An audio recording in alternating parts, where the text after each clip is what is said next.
Agora eu vou dar alguns conselhos que são conselhos importantes, eu acho que para qualquer método de aprendizagem de máquina, para qualquer.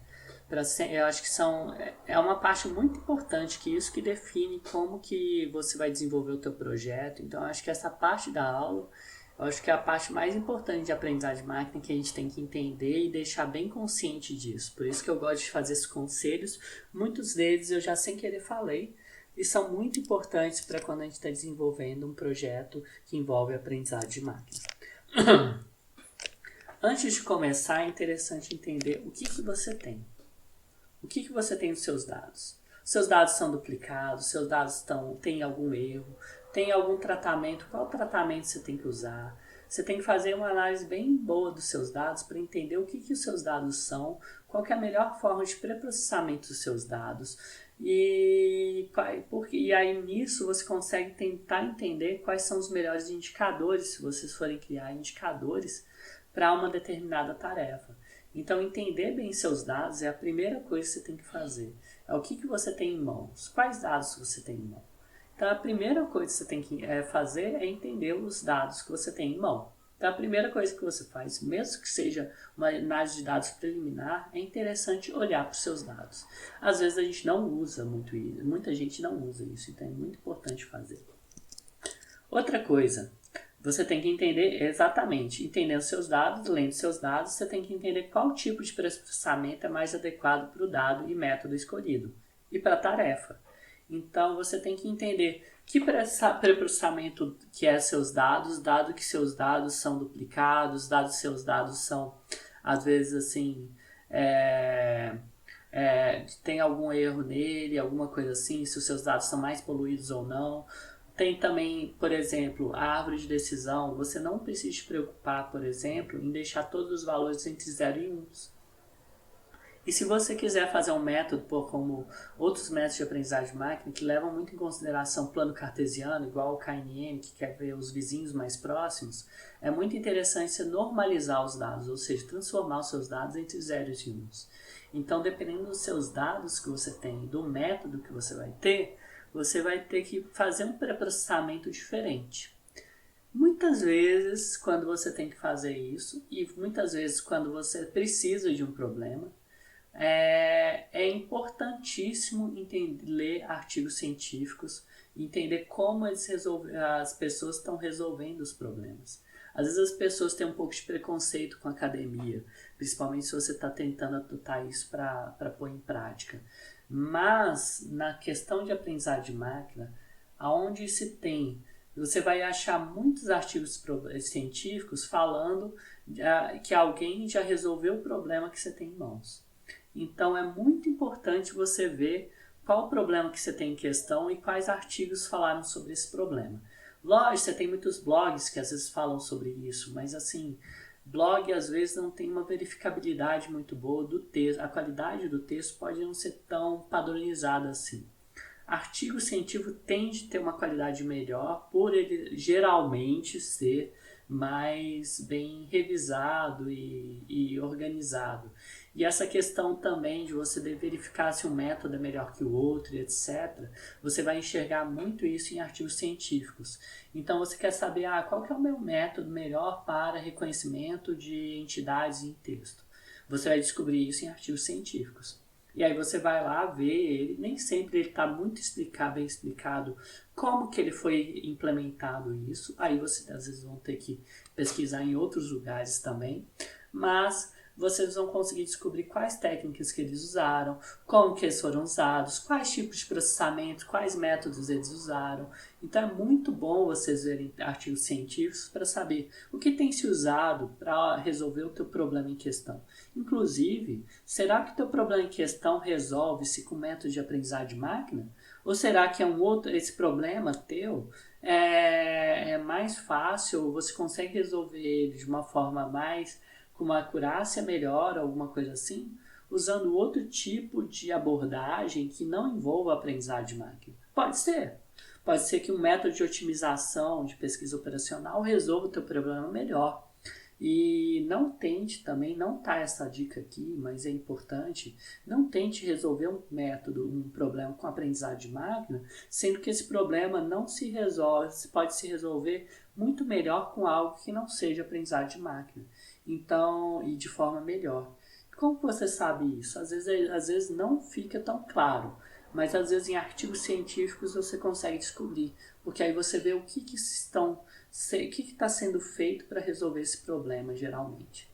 E aí, geralmente, artigos científicos que têm justamente a rigorosidade de como que eles vão avaliar se um método é melhor que o outro. Por isso que artigo científico também é importante.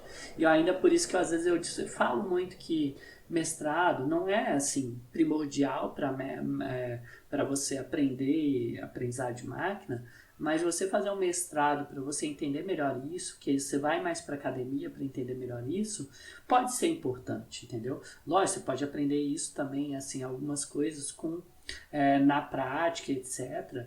Mas um mestrado bem feito, etc., pode ser importante para melhorar a sua capacidade crítica de entender se um método ou outro é melhor ou não, você conseguir avaliar melhor um resultado, você tem mais tempo para fazer isso na academia, ou seja, no mestrado, do que às vezes na empresa, que a pressão maior é para você ter o resultado já pronto, né?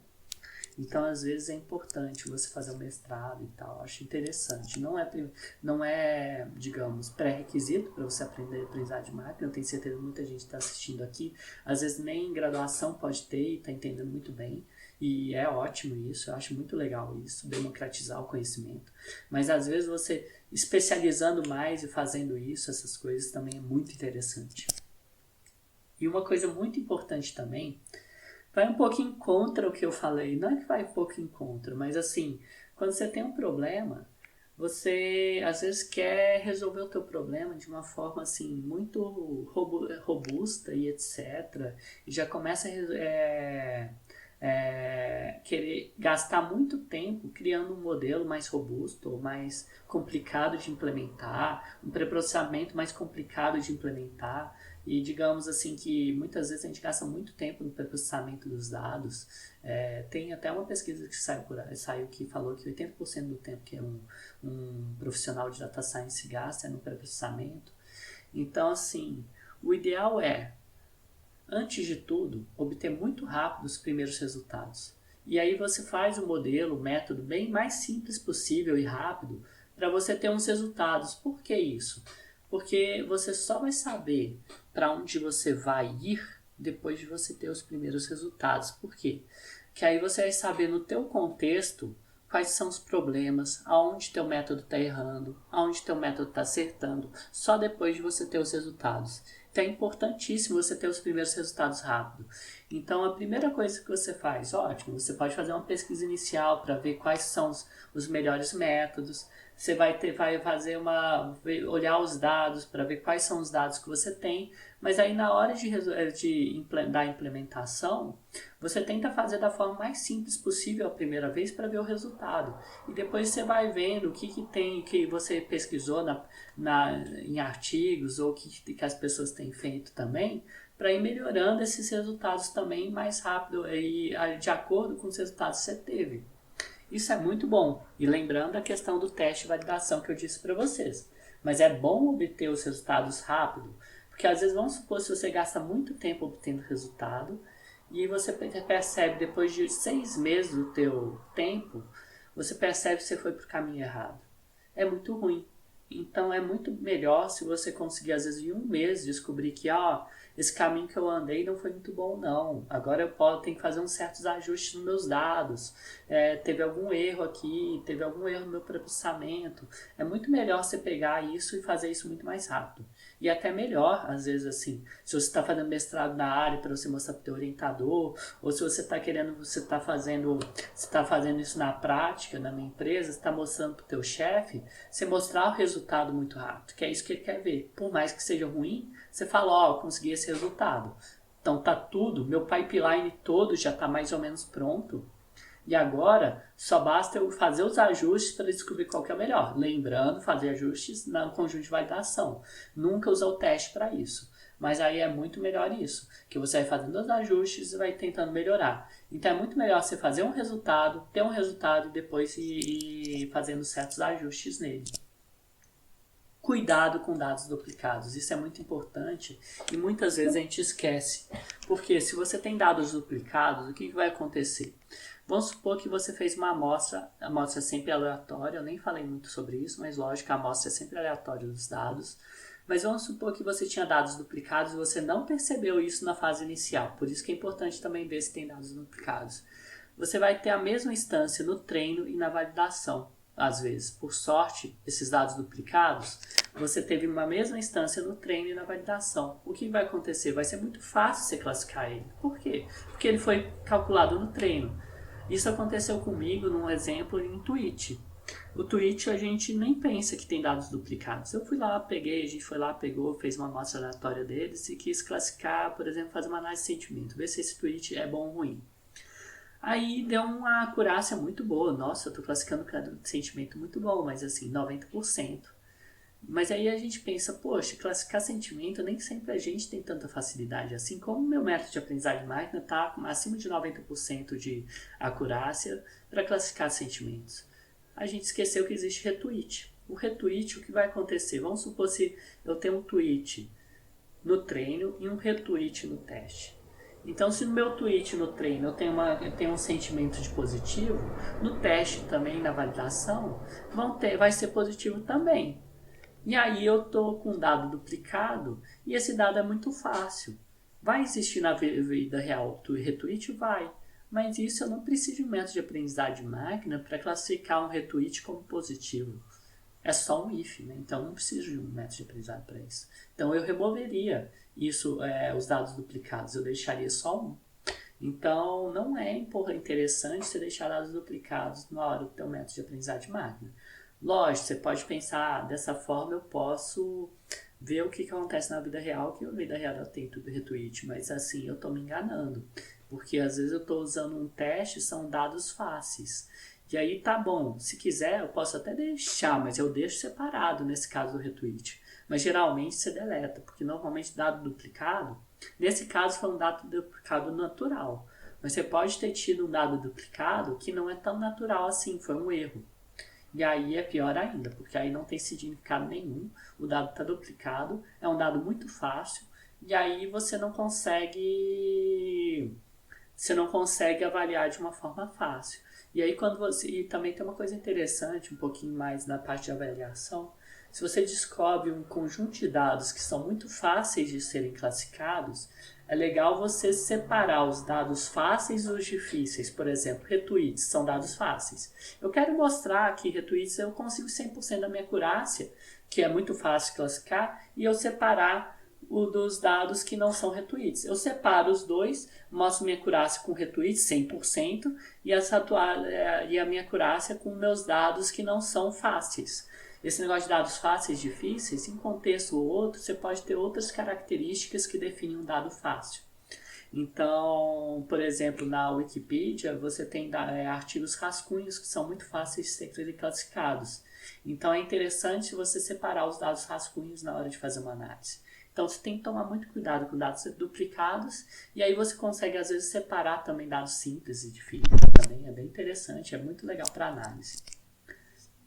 E no final, eu acho que tudo isso a gente tem que pensar exatamente essa pergunta. Essa pergunta é muito boa e muito importante quando você está usando a aprendizagem de máquina. Ao preprocessar dados, na validação, no teste, você tem que pensar, eu teria acesso a essa informação na vida real? Por exemplo, principalmente ao criar o meu modelo, eu tenho acesso a essa informação na vida real? Por quê? Respondendo essa pergunta, eu vou saber o quanto que meu dado vai generalizar ou não. Se eu não tenho acesso a essa informação na vida real, eu não posso usar ela para construir o meu teste, meu treino, meu modelo. Então, eu não posso usar informações que eu teria no meu teste, que eu não teria nenhuma informação que eu teria no teste e também nenhuma informação que eu não teria acesso à informação na vida real. Porque isso eu não conseguiria, não seria factível isso na prática. E também, por exemplo, eu não tenho acesso à classe, por exemplo, de um elemento na vida real. Então, eu só tenho, lógico que eu vou ter o meu treino, meu modelo, Mas se eu não tenho acesso ao meu teste no vida real, eu não posso usar o meu teste para construir o meu modelo, entendeu? Então é mais ou menos isso que eu tenho que tomar cuidado. É muito bom essa pergunta para você pensar como que você vai usar, por exemplo, criar os indicadores. Eu não posso criar meus indicadores usando minha classe real atual, por exemplo. E aí a gente tem um conceito muito interessante, muito legal também, que é a navalha de Ockham, que é um conceito trazido da filosofia, mas que também é muito usado aqui. A ideia é o seguinte: não havendo uma perda, uma explicação mais curta para os dados observados deve ser favorecida uma vez de uma explicação mais longa. O que isso significa? Vamos supor que eu tenho dois métodos, dois modelos. Eu tenho um modelo mais simples que o outro. Qual que é o e os dois deram um resultado empatado estaticamente ou muito similar. Qual dos dois eu faço? É o resultado mais simples. Por exemplo, vamos supor que um modelo mais simples. Vamos supor que o que é um modelo simples? O que significa um modelo simples? É um modelo que usa, por exemplo, uma função linear em vez de uma função polinomial, por exemplo. É um modelo que usa menos regras. É um modelo que ajusta menos os dados. Então, é um modelo que dá menos overfitting. E é um modelo que vai generalizar mais. Então, você sempre vai pegar um modelo que vai generalizar mais, que vai dar menos overfitting. Então, assim, a ideia é essa. Se você tem dois resultados de dois modelos diferentes, e aí você tem um modelo mais simples, você usa o modelo mais simples, o modelo que dê menos overfitting. Por quê? Porque esse modelo vai generalizar mais do que um modelo mais complexo. Então, por isso que você acaba sempre usando um modelo mais simples. E aí, uma coisa importante, que eu até falei um pouquinho atrás, fazer amostras aleatórias. Não é necessário, às vezes, a gente fazer aleatória por classe. Quando a gente fizer aleatória, geralmente, se você tem uma amostra grande, ela já fica aleatória por classe também. E é importantíssimo você ter controle da sua semente, ou seja, sua seed. O que é a sua semente? É justamente...